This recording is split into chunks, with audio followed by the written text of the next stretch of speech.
RAB, BGB, answer, coast guard সহ সকল বাহিনী আমরা মাঠে আছি। এবারের এই উৎসবটি যাতে নিরাপদে, সুন্দরভাবে, সুষ্ঠুভাবে সম্পন্ন হয়, এই জন্য আমরা সবাই একত্রে একযোগে কাজ করে যাচ্ছি। আমরা আশাবাদী এই উৎসবটি আমরা সুন্দরভাবে সম্পন্ন করতে পারব।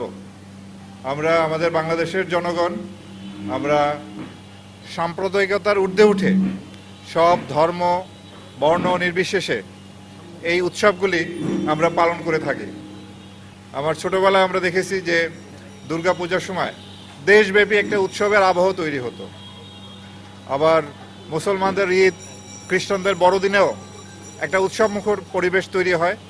তা আমরা এই পরিবেশটি, একটি অসাম্প্রদায়িক বাংলাদেশের এই পরিবেশটি সুষ্ঠুভাবে যাতে থাকে সেই জন্য একযোগে সবাই কাজ করে যাচ্ছে।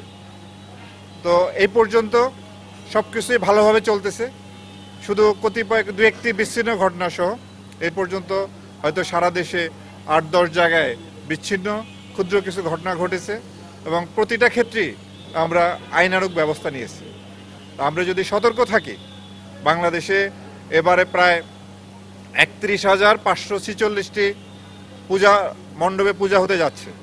আমরা যদি সতর্ক থাকি তাহলে আশা করি কোনো ধরনের কোনো দুর্ঘটনা ঘটবে না। তা আমি পূজা উদযাপন কমিটির যারা সম্মানিত সদস্যবৃন্দ আছেন, এই মণ্ডপ সহ সকল মণ্ডপে যারা আছেন, তাদেরকে আমরা অনুরোধ করব, আপনারা এই এখন তো আপনার দেবদেবীর যে তৈরি করার কাজটি চলতেছে এবং ২৮ তারিখ থেকে আনুষ্ঠানিকভাবে পূজা শুরু হবে।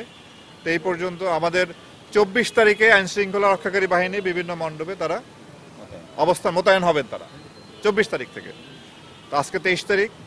তো এই আইনশৃঙ্খলা রক্ষাকারী বাহিনীর সহায়তার জন্য পূজা উদযাপন কমিটিতে যারা আছেন, আপনারা প্রতি মণ্ডপ ভিত্তিক একটি ভলান্টিয়ার দ্বারা নিরাপত্তা নিশ্চিত করবেন, যাতে ২৪ ঘন্টা যাতে পাহারা থাকে।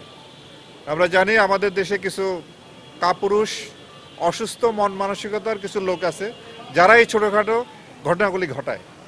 আমরা যদি সতর্ক থাকি, এই মণ্ডপে যদি সার্বক্ষণিক পাহারা থাকে, যেখানে যেখানে সুযোগ আছে আমরা যদি সিসিটিভি লাগাই, প্রচুর মানে বৈদ্যুতিক ব্যবস্থা রাখি, রাতের বেলা জেনারেটর যদি রাখি, তাহলে ওই অসুস্থ মন মানসিকতার লোকগুলো এই সুযোগটা পাবে না এবং সুন্দরভাবে আমরা অনুষ্ঠান করতে পারবো।